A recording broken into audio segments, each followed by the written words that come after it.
de sa maman, j'ai entendu le témoignage de Fatima John, je pense, la Miss. Donc, j'ai entendu les deux témoignages et j'ai entendu également l'interview d'Aminata Badiane, moi, qui a organisé, l'organisatrice. D'accord.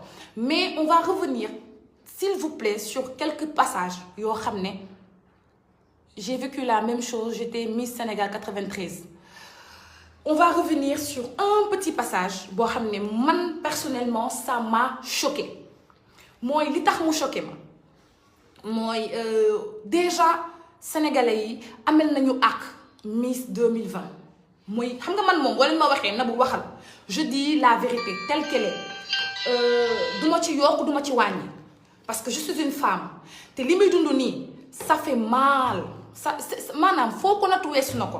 Parce que non seulement dafa am ay dëkkandoo am ay mbokk yaayam c'est-à-dire que faut ko nattu weesu na ko mais nag on va commencer dès le début ñi doon xas Miss Fatima parce que elle est moche dafa dégg man c'est-à-dire que on a tous été là les Sénégalais eux-mêmes se sont acharnés sur l'image de la Miss taxaw di naan dafa ñaaw elle est moche elle ressemble à truc moquerie c'est-à-dire que dem ba caricaturer ko jël image am takkale ko ak ay image yoo xam ne ay image mala la pour rien que naqaral ko non mais c'est-à-dire que faut leen nattu mauvaise foi au Sénégalais weesu na ko elle a pleuré elle-même elle a pleuré en se disant que man j'ai été Miss. Donc, là, Miss. Maintenant, si tu penses qu'elle est très moche pour ne pas être Miss, mais ça, c'est ton avis, garde-le. Mais de là à l'exposer, à apporter une méchanceté gratuite sur son image, ça, c'est une erreur de tous les Sénégalais. Donc, déjà, excusez aussi Miss. Parce que toi, lol moy ben li ñu war ñun lol moy suñu défaut ñun ñi dañuy critiquer top nit ki ba mu seuss après taxaw bëgg ko jappalé ça sert à rien du tout ça sert absolument à rien. Donc, les choses, on les prend pièce par pièce. Ça, c'est d'un côté. L'autre côté, la soi-disant Badiane, là, Amina Badiane, elle a dit sur un de ses interviews que Nena, qu'on violé, yaw la neex. Elle est majeure et vaccinée. Qu'on violé, yaw la neex. D'accord. Donc, c'est parce que tu es majeure et vaccinée que quand on te viole ou quand tu subis un viol, yaw la neex. Depuis quand un viol est égal en consentement, viol n'est pas égal à consentement. Un viol, c'est quelque chose que tu n'as pas consenti à le faire. Viol, c'est ce que yow nangu woko nit ki dafa la forcer yek sa kaw teud sa kaw violer la utiliser son pouvoir wala sa force wala sa notoriété egg sa kaw à ses fins lolu moy viol. Viol amul consentement nekul ni que jëkkër ak jabar lañ comme man ak monsieur Fall non nekul ni que sa copain la dafa la forcer jël sa dignité. C'est ça. Donc moi quand je vois une femme de son âge ku ko xol xamni 40 ans jëm kaw amna ko màgget la taxaw xalé bu ndaw même pas 22 ans nga taxaw ne ko tu es majeur et vacciné kon ku ñu violé yow la neex. Moi cette femme là j'ai envie que la loi sénégalaise si notre pays a une loi si on a des gens sensés si politiciens yi taluñu campagne fu ne mu dugg fa du yuuxu ngir yàlla mën ngeen stand by seen campagne yi tuuti ngeen jël na madame Aminata Badiane ñu yóbbul ma ko 100 mètres camp pénal prison de la femme ben 6 mois voilà sax ñu koy juger parce que ce qu'elle a fait non seulement mën nañ ko topp si yii prostitution def na ko placement de mineur def na ko c'est-à-dire que loo xalaat macro placement de mineur prostitution trafic lu ne ndax c'est grave parce que quand on entend l'interview de Aminata Badiane de Fatima de la Miss nee na organisatrice bi da leen a yóbboon hôtel pour ñu dem rencontrer ay naar ana organisation Miss Sénégal ak hôtel lu mu jotee hôtel d'accord naa tu les loges à l'hôtel parce qu'elle doit faire une présentation quelque part mais qu'est-ce qu'une Miss va faire à l'hôtel accompagnée de 3 Libanais de 3 nars? Qu'est-ce qu'une Miss fait à l'hôtel au-delà de 1 heure du matin en compagnie des soi-disant millionnaires libanais ou je sais pas marocains? Qu'est-ce qu'une Miss fait au-delà de 1 heure dans un hôtel avec des inconnus? Ma question. Il y avait apparemment la Miss 2019, moi Diata, et il y avait la Miss 2020. ñetti miss la ñoon ak ñetti xale yu góor ci biir néeg lu ñu fay def. am na miss ak hôtel am na miss ak tëddante c'est-à-dire que macro bi nekk ci dëkk bi promotion canapé bi ngeen def loo xale yi on est au courant de tout. C'est pour ça que je vous dis que il faut pas juger quelqu'un. Moi quand je prends la parole c'est parce que j'ai une connaissance de cause xam naa exactement dëkk bi lu ñuy dund. En tant qu'organisatrice d'un événement aussi comment dire aussi important que les Miss, parce que quand même c'est la Miss du Sénégal, donc c'est la Miss de notre pays, mais quand même ça reflète l'incapacité et l'inhumanité des femmes sénégalaises. Mais comment tu vas prendre une jeune fille qui vient de Fatick nga xam ne leer na nga xamul temps nu muy demee nga ne ko kaay ñu dem hôtel ak ñetti naar léegi il faut discuter avec eux, il faut nga accompagner leen dangay accompagner léegi milliardaires yi dañ ko nax Fatima dañ ko nax. Et quand je vous ai dit, quand j'ai fait en parenthèse mon interview avec Leral, quand j'ai fait l'interview avec Leral et j'ai dit que j'ai voyagé très tôt dans les pays européens ma amoon benn copine bu doon liggéey ci restaurant waa ji gis ma ne ma yow présentable nga mën nga liggéey serveuse ma ñëw ñu ne ma da ngay accompagner ay milliardaires ñaari jours laa fa liggéey daw waxoon naa ko fii les gens m'ont dit escorte girl nga woon. kon Fatima escorte girl moom mi accompagné naar ya ca hôtel ba fële na la escorte girl non mais dañ ko nax niñ ma naxee woon noonu lañ naxee Fatima te ku ci déggul la may wax danañ la nax tamit parce que c'est comme ça. Et heureusement que man au moins peut-être France la ma dalee mais moom mii fii lañ mu dalee ça veut dire que dans notre propre pays nous avons pas la sécurité nous sommes pas en sécurité ici. man dañ ma nax ni ma kaay liggéey ak milliardaire accompagné ba ma ñëwee accompagné. waxtaan ba 1h du matin ñuy bëgg a dawal loxo ma ne leen déet accompagner waxtaan échanger d'esprit d'accord mais ça non.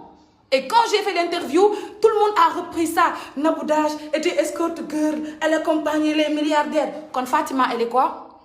Vous allez me dire qu'elle est escort girl non elle ne l'est pas mais dañ ko nax te ki ko nax Aminata Badiane la tudd te su si état deful dara ñun ñii daañu la jënt Aminata Badiane danañ ko fekk fu mu ne ñoo ko gën a capable fekk ko fa mu ne. jëlee ko ci këram par force yóbbu ko ci gendarmerie bi ko gën a jege ñu defeere ko 100 mètres parce que ce qu'elle a fait c'est vraiment anormal et c'est inhumain di macro ay xale yu ndaw pour lan pour tes propres fins am leen kersa am leen fulla am leen fayda ñàkk ngeen jom Aminata Badiane soo bëggee macro mais jëlal sa yaram xoolal ni nga rasé regardez là Aminata Badiane là mais vends-toi toi-même pourquoi tu fais vendre tu veux prostituer les filles. On sait tout. Quand je vous dis qu'on sait tout, mais on ne parle pas. Et c'est fâcheux. J'en ai vraiment marre des jeunes filles yoo xam ne dañoo am seeni rêve am seeni ambition Fatima je la connais pas mais tout ce qu'elle voulait c'est continuer ses études c'est avoir une bourse c'est pouvoir aller à l'étranger jàng la bëggoon. Elle n'a pas demandé ça. Elle a participé à Miss Sénégal 2020 juste parce que c'était sa passion. Elle aimait la mode et elle aimait ça c'est tout. Yàlla def peut-être mu gagné mais li si am jaru ko. te boo leen di nekkati ay miss da ngeen di sóor ni que des fois di nga bëgg dara mais ni nga koy amee du la ko jaral te je vous l'ai dit et je vous le redis jigéen moo gën a mën a néewal jigéen Sénégal ça c'est extraordinaire jigéen rek ngay gis muy saaga jigéen wala mu koy torturer même bu doon miss bi violé wuñu ko même si on l'avait pas violé Amine Fatima Dioum mais tu aurais dû dire que je ne sais pas si on l'a violé ou pas mais en tout cas que la loi fasse son travail que nous Sénégalais nous avons le droit d'être au courant si oui elle a été violée ou si non elle ne l'a pas été tellement simple mais ku ñu violé yow la neex tu es majeur et vacciné te nga yóbbu ko ca hôtel ba yow yaa ko fi yóbbu xoolal yaa organisé miss bi yaa leen yóbbu hôtel yaa leen présenté naar yi yaa leen forcé ñu tëddante ndax man am naa ay information yu kenn amul yow yaa leen forcé ñu tëddante ak ñoom Aminata Badiane donc man ce que je demande c'est que la loi fasse son travail que ñu apporter des éclaircissements aux Sénégalais que li si xew exactement que yoon topp ko ba ñu xam exactement lan moo xew ak lan moo fa xew ak ku fa def ak ku ko santaane ñu xam exactement li xew te ñu mën a def jël ay sanctions ay daan yoo xam ne c'est vraiment impératif su ko defee yeneen élection yu ñu organiser mu def ko d'une manière draconnière d'une manière vraiment rigoureuse bu paree mu am benn encadrement bu imminent parce que bu continuer nii moom bu yeboo mu teg Miss Sénégal ci suuf ndax on ne mérite pas d'organiser ces genres d'événements parce que nous n'avons pas la dignité humaine. Ça c'est vraiment avoir c'est vraiment comment dire, je sais pas man nu ma koy qualifier man je suis outrée, franchement je suis choquée et ok damaa sourd en fait, damaa dégoûtée, franchement dama dégoûtée parce que sénégalais mën na juger, sénégalais mën na xas, sénégalais mën na wax bu ñaaw, mais li ma si gën a metti mooy tey ñi doon wax lu ñaaw Aminata Diom yépp ñooy taxaw bëgg ko jàppale te fii ngeen nekk xas ko lu nekk ngeen ko wax te xamoo la li mu doon dund. Imaginez-vous période boo Aminata xaru woon mu xaru pour quelqu'un qui a subi non seulement une insulte publique, tout le monde l'a insulté, teg ci ñu violé ko. su doon ko amul famille dëgg ko amul base su xaru woon lu ñuy wax que dafa dépressionné, que elle est dépressive, dañ ko liggéey cat baaxul. Il faut qu'on revoie nos comportements et la façon dont nous sommes en train de vivre. am na yoo xam ne jaru ko. C'est pas parce que tu veux être meilleur que Nabou que tu dois insulter Nabou à longueur de journée. C'est pas parce que tu veux être meilleur que Fatima que tu dois l'insulter, le traiter de moche, de tout. C'est pas comme ça. Mën nga am man mën naa am te mën nañoo bañ a yàkkalante parce que amul sens. Maintenant nag li ma bëgg mooy pétition bi ñu def doyul. Pétition bi doyul. Il faut que ñun ñëpp ñu booloo porter plainte Aminata. kooku moom il faut que ñu def une plainte massive parce que on va pas laisser passer comme ça. Moi si Fatima était ma sœur cooli du yam si internet bi cooli du yam si ay pétition. Il faut que mu dem à qui de droit dem devant le tribunal dem devant le juge mu am sanction. Si Fatima elle a diffamé ñu daan ko, si Amina elle a été victime elle a été l'auteur de tout ce qu'on lui dit mu assumer ko parce que toutes les Miss se sont plaintes. Miss 2019 wax na, Miss 2020 wax na. ku nekk ñi wax Miss yëpp a ngi wax te Miss yëpp ñoo war a def seen association dem porter plainte organisatrice bi. Ça c'est le seul pouvoir qu'elles peuvent faire et comme ça la lumière sera mise sur le sujet. ñun sénégalais yi dinañ xam exactement lan moo ca xew parce que li dal Aminata li dal Fatima mën na dal sa rak, mën na dal sama rak, mën na dal sa mbokk, mën na dal sama mbokk. Donc bu coow amee il faut que nguur gi jël ay responsabilités. Def benn cellule de comment dire, c'est-à-dire il faut que ñu topp mbir mi ba xam exactement qu'est-ce qu'il en est. Mais en tant que femme man je suis choquée, je suis humiliée, je suis outrée de voir une femme qui banalise le viol, qui dit que oui ku ñu violé yow la neex. En tant que femme man moom dama choquée. Ku ñu violé yow la neex, voilà. ku ñu violé yow la neex parce que tu es majeur et vacciné moom waroon na ruus sax génne kàddu yow ci gémmiñam. En plus elle est dans le défante, elle fait du défante à ton âge. Une petite fille comme ça ngay défante ak moom naan elle est impolie au téléphone. Franchement man je suis dépassée et je suis choquée. J'ai honte encore une fois, j'ai honte. C'est écœurant waaw vraiment. Ana organisation Miss ak hôtel ak ay naar lan la naar di wut ci hôtel à partir de plus de minuit ak des jeunes filles. Qu'est-ce que des hommes matures font à l'hôtel avec des jeunes filles? Qu'est-ce que ça a un rapport? Qu'est-ce que ça a un rapport? Viens à l'hôtel, d'accord, mais pourquoi? Vous utilisez votre influence pour induire les gens dans la bêtise. Ensuite, vous les menacer pour ñu bañ a wax. Moi, je suis choquée. Moo tax man affaire de organisation sénégalaise moom doy na sa ku ci am sa doom teel sa kër.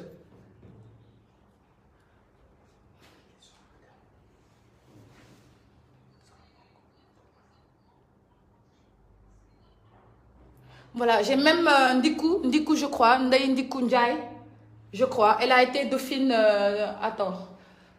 Elle s'appelle Ndiku Ndiaye. Je suis la deuxième dauphine de la région de Louga. Voilà, Ndiku Ndiaye également. Apparemment, elle est la deuxième dauphine de la région de Louga. Donc, vous inquiétez pas, les chéris. Man, je sais qu'il y a un trafic qui se passe dedans. Miss Sénégal, affaire de macro, affaire de lobby. Lépp mënuñu ko wax parce que c'est depuis Miss 1993 te boobu man fa laa jóg donc ça veut dire que affaire de Miss yi du tey la commencé mais ce qui est grave c'est que la femme c'est-à-dire que man ce que je ne comprends pas mooy fit bu mu am taxaw ne qu'on la viole ou pas elle est majeure et vaccinée te ku ñu viole yow la neex rien que pour ces mots elle doit être jugée et condamnée à 6 mois de prison ferme teg ci jox ndàmpaay bu mat sëkk yaayu Fatima. ak Messi seen xaalis c'est-à-dire je ne peux pas tout dire parce que je suis tellement avancée sur ce sujet que je ne veux pas tout dire parce que je ne veux pas également dire plus que les sites non dits. Donc moi je vais à leur rythme, mais ce qui est sûr c'est que war nañ la topp pour macro prostitution, tu as fait prostituer des filles, war nañ la topp pour association de malfaiteurs. yow fii nii ñetti jugement yooyu war nañ la ko teg ñetti acharnement yooyu war nañ la ko teg et je suis vraiment choquée et j'ai honte que personne ne fasse rien, que les politiciens nekk fii di lijjanti ay mairie Baobab ak mairie Liberté 6 ak mairie kii te ñun ñu ngi nii nous les gens qui votons pour vous, vous avez même pas le temps pour nous. Moi je suis choquée de ce pays, je suis choquée. Franchement, je suis choquée. Les politiciens sont là, ils font la politique, et nous, le peuple qui votons pour eux, on a des problèmes et personne n'est là. Moi, ce pays me fascine. Oui, elle mérite la prison. Elle mérite la prison au moins pour 6 mois. Au moins.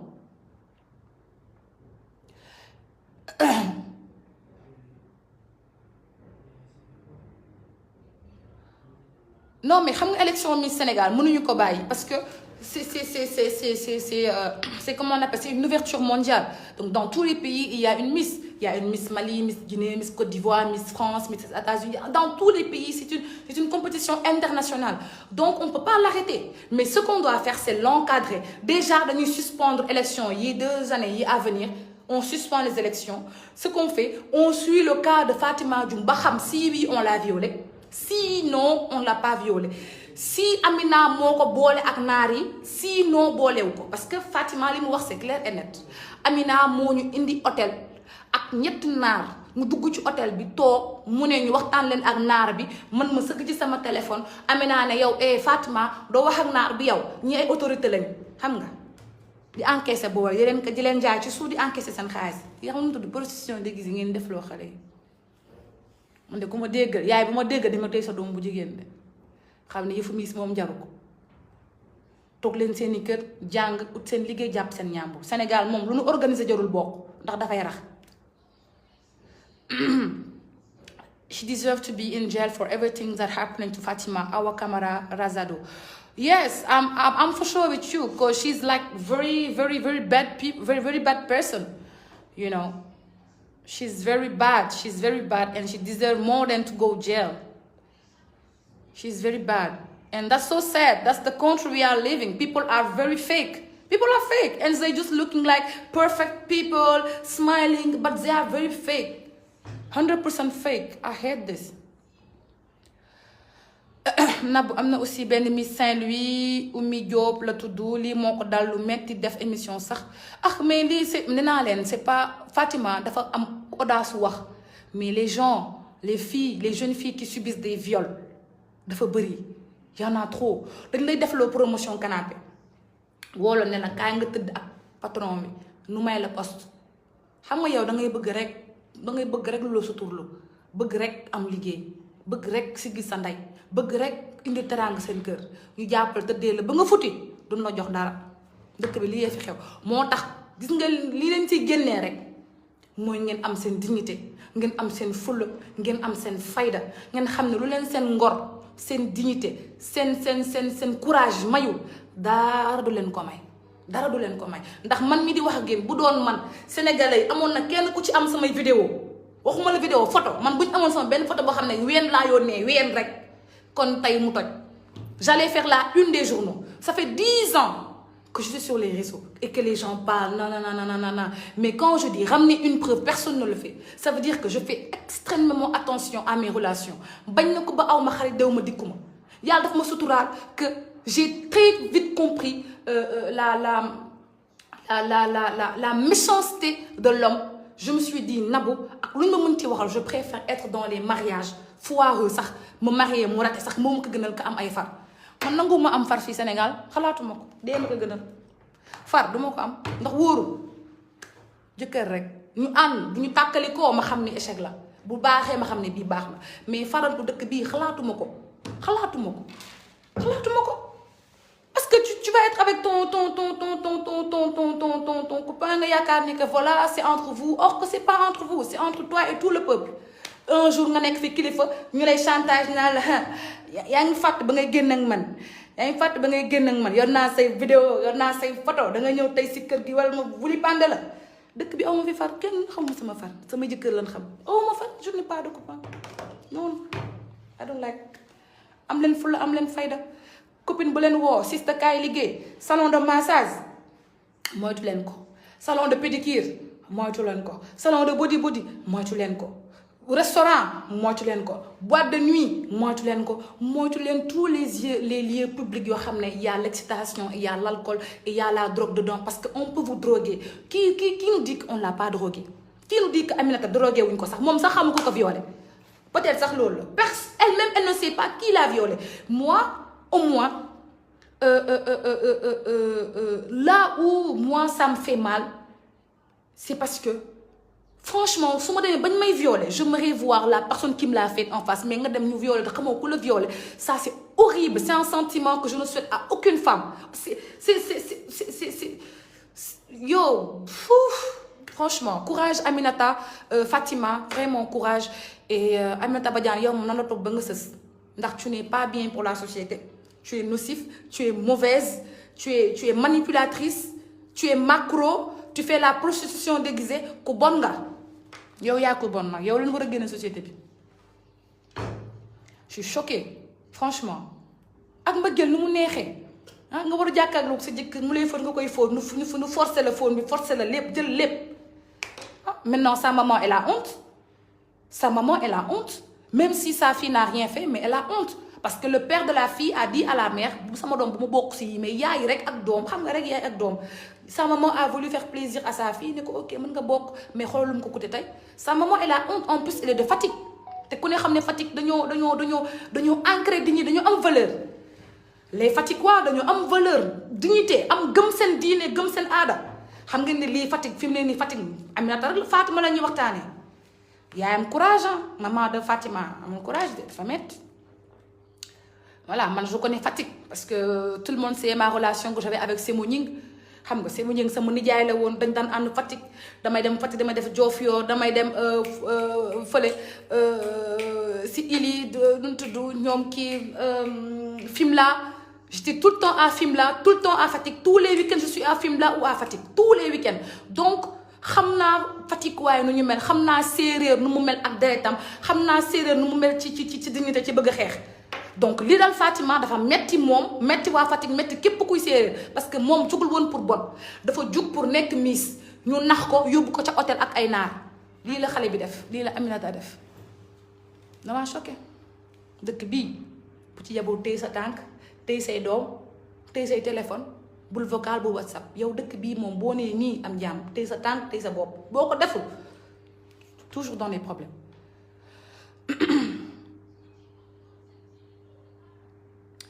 Nabou Amina nee na da lay porter plainte oui elle a honte elle devrait avoir honte même de parler avec moi elle devrait avoir honte ndax li mu def tout le monde l'a su et Amina l'a dit moi je n'ai fait que répéter ce que Fatima a dit et si elle s'attaque à moi ça ce sera autre chose na léegi na lijjanti xale yi mu escroqué bu pare te ba man escroqué wu ma kenn sàccu ma xaalis benn miss yóbbu ma benn miss hôtel waxuma kenn tëdd ak naar defuma leen dara li mu def la ñëpp wax waaw te bu excès si man nag teeral ndax man du ma Fatima je ne suis pas miss dootu ko defati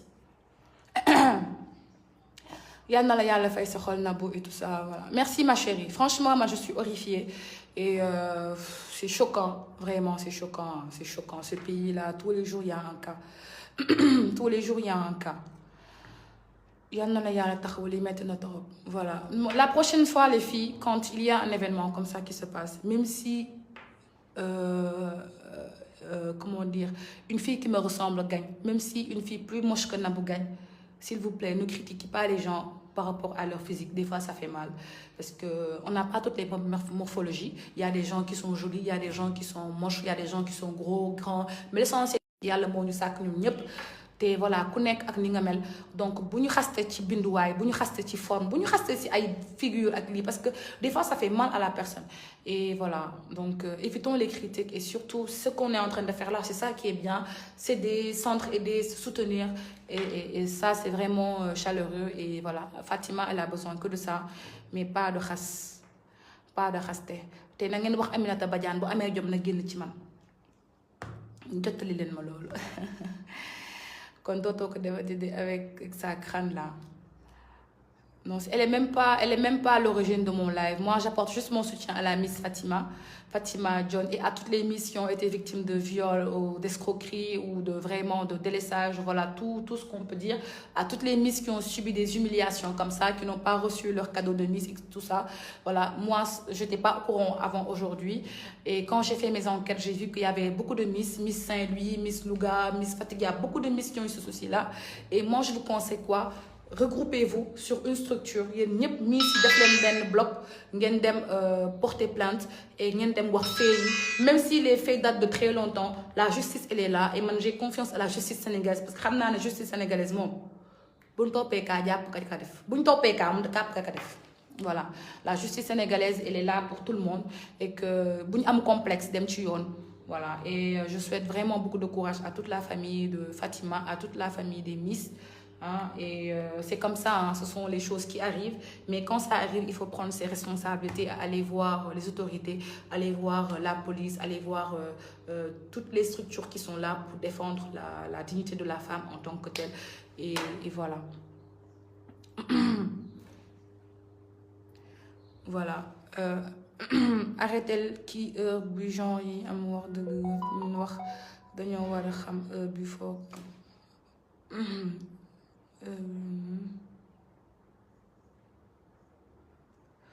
Voilà, donc c'était vraiment l'apport que je voulais apporter et je vous souhaite vraiment de continuer, hein. On va continuer la pétition et voir qu'est-ce qu'on peut apporter d'autre à la Miss, voilà. Et malheureusement cette période bii elle a besoin que de support et que de confort, que ñu ñëpp ñu nekk ci ginnaawam et vraiment qu'on la soutienne à 100% parce qu'elle n'a pas besoin de critique, elle n'a pas besoin de l'offre doon def, elle a besoin de, on comprend, il y a pas de problème, mais on est là pour ça parce que li xew na li am na bu pare, on peut pas revenir, on peut pas changer le passé, mais on peut l'aider à oublier ça parce que ça peut lui causer un stress, surtout la dignité de quelqu'un. Et on parle de viol, donc ça veut dire que am na lu cher ci boppam lu génn, peut-être sa virginité ou peut-être c'est juste sa dignité, hein. Donc en tant que femme c'est vraiment ça fait vraiment mal de voir sa dignité étalée au grand public ñëpp di ci wax et tout ça. Et voilà, moi je lui souhaite vraiment beaucoup de courage te bu mu ko affecté nag na xam ne que lii luy jàll la, c'est des choses qui arrivent. Donc dans la vie il y a des hauts et il y a des bas et c'est comme ça. Donc je souhaite vraiment beaucoup de courage à tout le monde et à toutes les femmes d'ailleurs qui vivent des choses comme ça, hein, parce qu'il n'y a pas que les Miss qui disent ça, hein. Nous en tant que femmes on subit tout, dañuy dund lépp. C'est parce que ñun ñoo neex a nax rek, ñun ñoo yomb a nax rek parce que ñun dañoo nekk ñu xeet ay nit ñoo xam ne jigéen ñi on n'est pas ñun amuñu, on n'est pas insouciante en fait, dañuy bëgg def lu baax xam nga bëgg am une bonne attitude. Maintenant, après, il y a des gens qui sont mal intentionnés, mais quoi que soit alpha, dans la vie, c'est des choses, c'est pour te rendre plus forte, c'est pour te rendre plus mature, c'est pour te rendre plus courageuse, c'est pas pour t'affaiblir, c'est pas pour te rendre plus faible, ou pour ngay xalaat naan di jooy non baaxoo baax nga da nga juum ndog bu la dal la te incha allah yàlla dina ci teg loxoom ba képp ku ci am lenn loo ci def lenn loo ci wax lenn loo xam ne yow yaa am nga si loo si apporté de manière négative, yàlla na la yàlla fay sa xol te yàlla na la yàlla atte ak ñi nga tooñ parce que tooñ moom du gàllaaj. Fekk xale bu ndaw laaju dara di jàng-jàngam di def bac nga nax ko dóor ko ci lobby présenté ko ay panaar yóbbu ko hôtel guddi, vraiment Aminata Badiane am nga noo mel yow ko am nga melokaan nga, tu es dangereuse dama laa ragal. Bon, on dit que Oumy Diop, Miss Saint-Louis, elle est enceinte. Tcha yàlla, loolu moom je suis pas sûre. Je suis pas sûre. Sénégal, gaaw na Nabou yaa ngi YouTube. Sur moi, je sais pas. Vraiment, tu es top. Voilà, donc c'est ça. Et donc je souhaite vraiment beaucoup de courage à la Miss 2021. Également qui a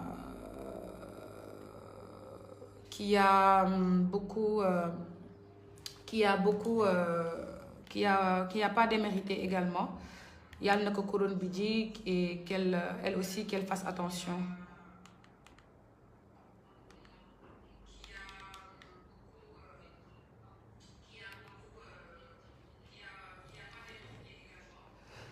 Si elle-même, elle a affirmé. Elle est enceinte de qui? te yàlla li moom kaa bu bees tàq la. Oui, Émilie? Oui, bonjour. Oui.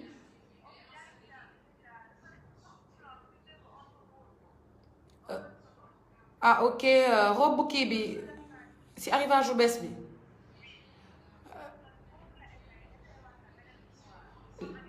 D'accord, ban la bëgg xam prix bi. D'accord. 65 000. Si collection bu bees bi la. nu mu mel. rouge violet vert. Ah ok 85. te mu nekk si beneen kii bi nii si beneen oui voilà c'est ça. oui c'est à 85 65 000 ouais. Ouais, l'autre 85. Ouais.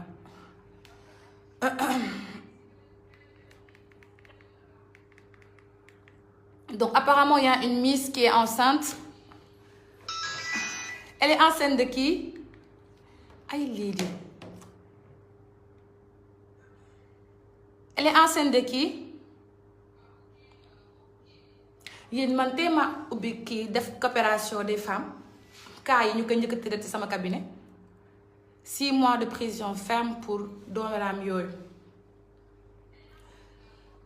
man damaa woon def avocat bébé il faut que ma def ay cours d'avocat cours de droit bébé il faut que ma def ay cours de droit il faut que je fasse des cours de droit je pense que je vais faire comme ma soeur Kim et aller faire des cours de droit parce que il faut que may ngeen am avocat bu mel ni man ku nu violé nu tëj la loolu laaj sax noo ko defee parce que c'est horrible ce qui se passe dans ce pays là d'un certain ministre Amina Badiane Macron la tant que génnee wóolu ko ci dëkk bi mon pays a beaucoup changé. C'est normal parce que c'est comme ça, c'est le monde qui change, c'est les choses, c'est l'ouverture à l'international, c'est comme ça. C'est la mondialisation, de toute façon le Sénégal va aller sera plus développé, donc faut s'attendre à ces genres de choses-là. Parce qu'on s'ouvre au monde, donc on reçoit du monde également des choses positives comme des choses négatives. Hein. Quelqu'un qui reçoit, tu vas toujours recevoir positif et négatif. Et surtout un pays comme le Sénégal qui est en voie de développement. Donc je ne vous dis pas le jour où le Sénégal sera développé. Ça, c'est autre chose. Je suis tout à fait d'accord avec toi, ma chérie. C'est trop de justice soit faite. Amina Badiane est vulgaire dans ses propos et très arrogante. Bon, j'espère que la justice fera ce qu'il a à faire.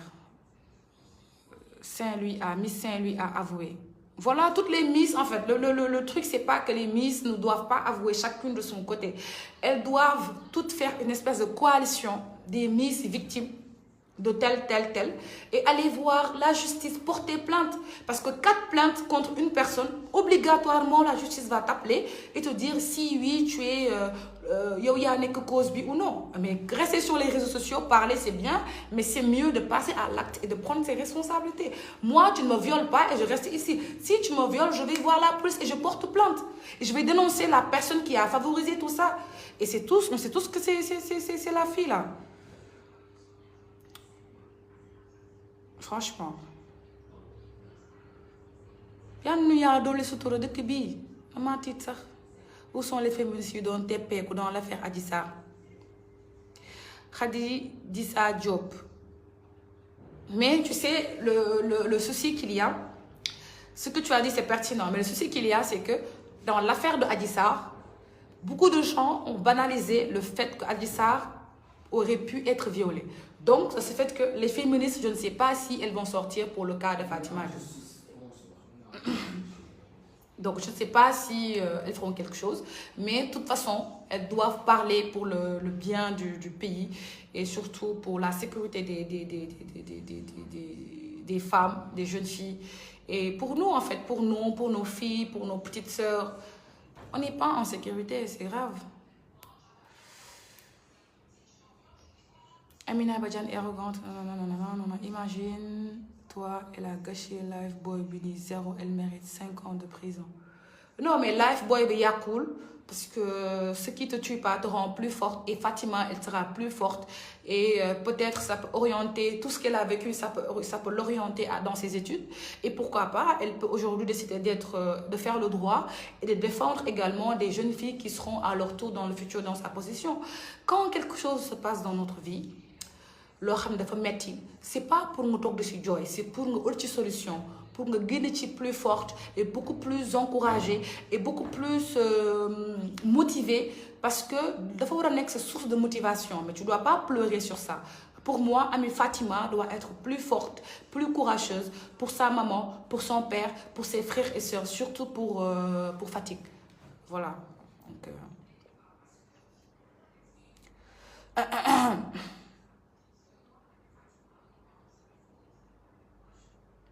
sa bëñ yi weex na macha allah non mel te yow Néné Sow ça va, tu vas bien?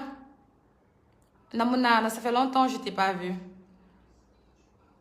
En tout cas de tout cœur avec Fatima. Voilà, donc c'était ça. Et de toute façon je dis à Fatima que mes portes sont ouvertes. Donc elle peut me contacter et on peut ensemble lui apporter notre soutien. Mon mari et moi. Bon, je viens de recevoir une information de taille. CFAO a quitté. Voilà. Donc CFAO, le premier partenaire de Kouti Badiane, a quitté. Voilà. Donc vous avez vu, CFAO a quitté. CFAO a quitté. J'ai fait un lapsus. CFAO a quitté. Donc CFAO était le premier partenaire de Miss Sénégal. Donc ils ont fait leur bagage. CFAO a quitté. Donc Miss Sénégal amatul partenariat. C'est honteux. À ta place, j'aurais honte. CFAO a quitté. Lii metti na. C'est honte. Ça fait honte, c'est honteux. Ça salit l'image de notre pays. Ça salit l'image de notre intégrité, nos valeurs. Sénégal amatul valeur. Amatul une valeur. Su ma ko waxee nit ñi di mel. On n'a plus de valeur.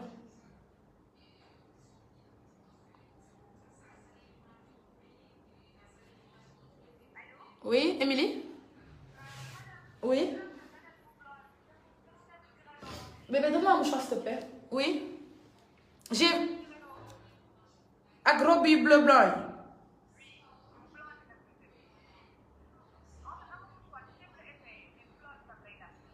C'est au même prix que l'autre. Waaw, c'est au même prix que... Non, que la blanche, oui. Oui. Ouais. Maa ngi ñëw. J'arrive. Oui? Ah, d'accord. CFAO a quitté, donc bon.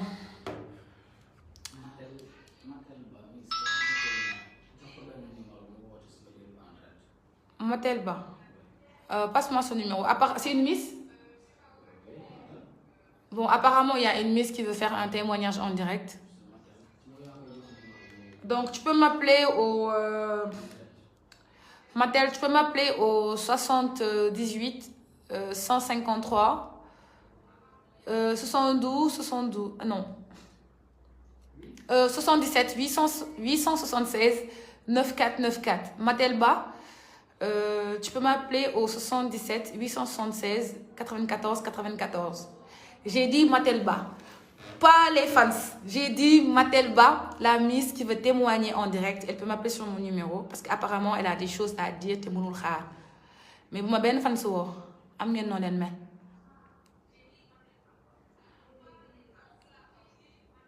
Bébé, donne-moi un mouchoir s'il te plaît. Vraiment, man, je suis choquée. Hein.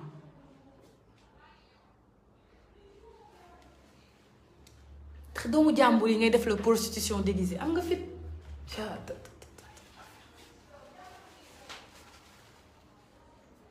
Le procureur de la République doit s'autosaisir de cette affaire. Oui, il le fera. C'est pas une situation qui va rester comme ça. Hein. Le sponsor leader a quitté ce matin. Oui, il a quitté. Donc, c'est n'importe quoi. C'est des bêtises. Elle a fait... c'est de la prostitution déguisée. Ramener des jeunes filles à l'hôtel à partir de minuit pour rien. Bon. Bagnuma si dara fu mu yem neex. Oui, allô?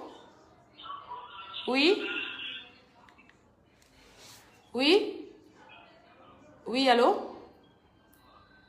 Oui? C'est qui?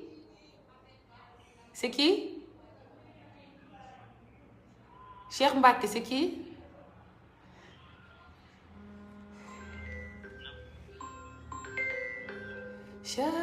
Moi, j'ai dit, les fans ne m'appelaient pas. J'ai dit que la Miss ne m'appelle pas vous. Allô? Oui, allô? Allô?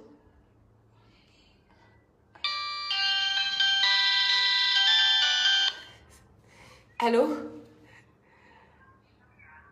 Oui? C'est qui?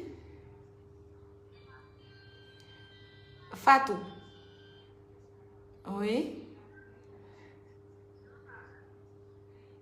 C'est quelle Fatou? La Miss? La Miss Diourbel, d'accord. C'est qui? C'est une fan.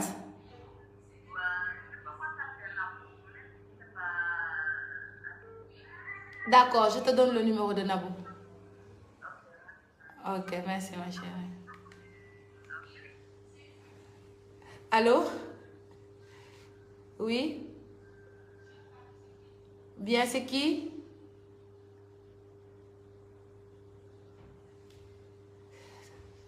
C'est quel Mamadou Diawara?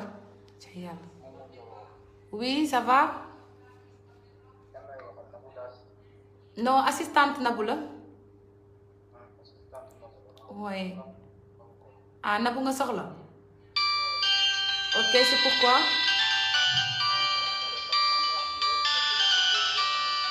waa xaaral ma jox la numéro am quitte pas. Allô? Oui? Ay yow je t'aime plus ma chérie. Bisous. Ok, bisous ma chérie.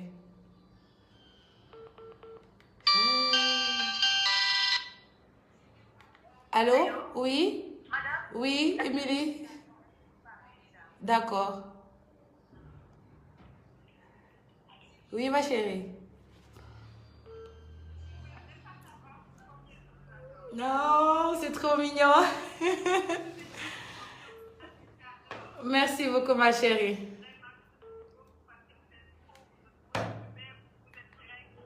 Mais, merci beaucoup, ma chérie. Merci, ma chérie. Je suis très contente. La robe qu'elle nous a envoyée. Oui. Est-ce que ça fait anniversaire? Parce que je fais mon anniversaire. La robe blanche, elle fait anniversaire, oui, tout à fait. Celle que vous avez portée avec les longues manches? Oui, non. La première? Oui. La dernière robe. Oui, la dernière robe, elle est très chic pour un anniversaire. Pardon? Elle est très chic pour un anniversaire, la dernière. Elle est plus anniversaire. Oui, ouais, elle fait plus classe, plus stylée, plus, voilà, plus anniversaire. D'accord, ça marche, donc je prends ça. D'accord, super, ma chérie. C'est normal, je vous adore. Je vous adore aussi. Je fais un câlin à distance. Bisous. J'espère qu'on se verra un jour. Inch'Allah, oui. Merci beaucoup, ma chérie. Merci, oui. Merci à vous. Maintenant, man, on a dit la Miss ou on a dit tout le monde de m'appeler? Pourquoi vous êtes comme ça? Allô? Oui? Oui? Ça va, oui? Oui? Ça va? Nabou la kay? yéen lu tax yéen sénégalais lu tax sama waa page amuñu s'il vous plaît savoir vivre ak savoir être Miss Fatima ngeen war a woo massawu ko te ngeen bàyyi sama téléphone bi ngeen di woo franchement y a la Miss qui doit appeler. Allô? Oui. Ah, ça va, ma chérie? Bien, tu es en direct, hein? bon man dama participé woon ci élection maa ngi représenté de Louga. Miss bi la wax. Je suis de Daara Jolof mais Daara. Ah, on t'appelle sur une ligne plus forte parce que le téléphone bi moom les gens vont perturber mon téléphone. Laissez la Miss témoigner yéen tamit.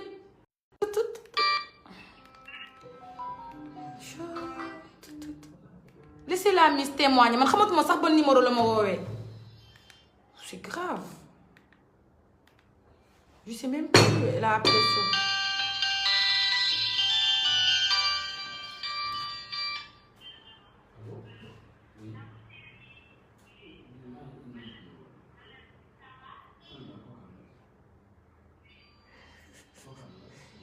Laissez la Miss appeler s'il vous plaît après on va s'appeler. La Miss doit témoigner yéen tamit.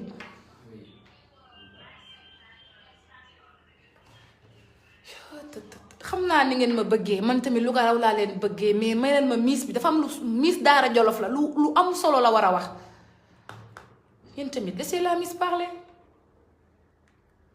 Matel s'il te plaît est-ce que tu peux essayer de rappeler. Coco andil ma woon la dernier appel bi ma wuyul. C'est 406.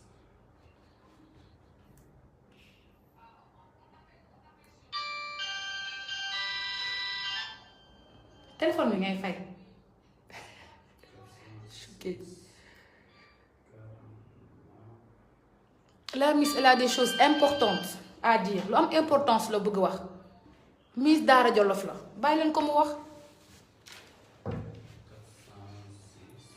mere naa leen torop.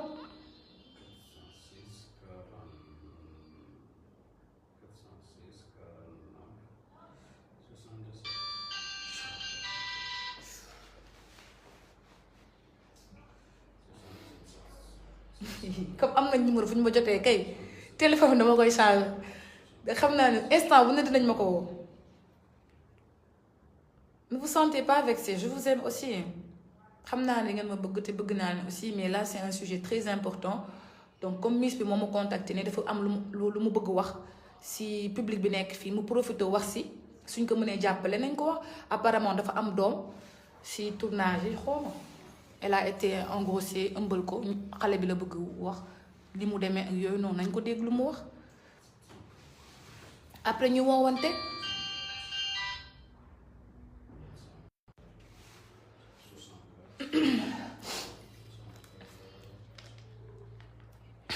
am ngeen melo ñii kay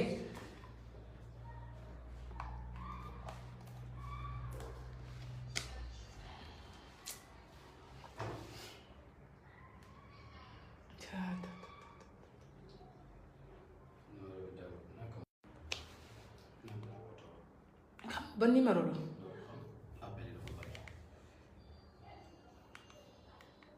téléphone bi moo neexut a xam numéro. Attends, je vais essayer de... Franchement, c'est pas gentil, hein. Appel reçu. C'est 78. Donne.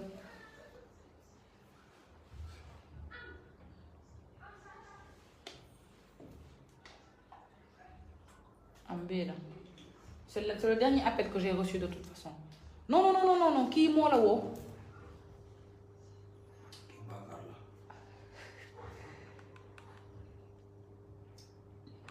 Elle m'a appelé à quelle heure? Yo, tu as répondu à combien d'appels? 2. Ok, 1, 2. Troisième numéro. Ouais, 78. Bon.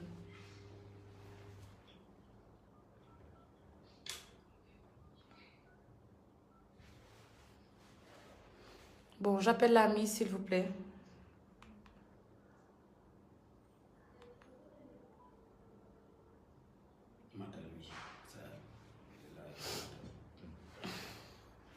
Allô?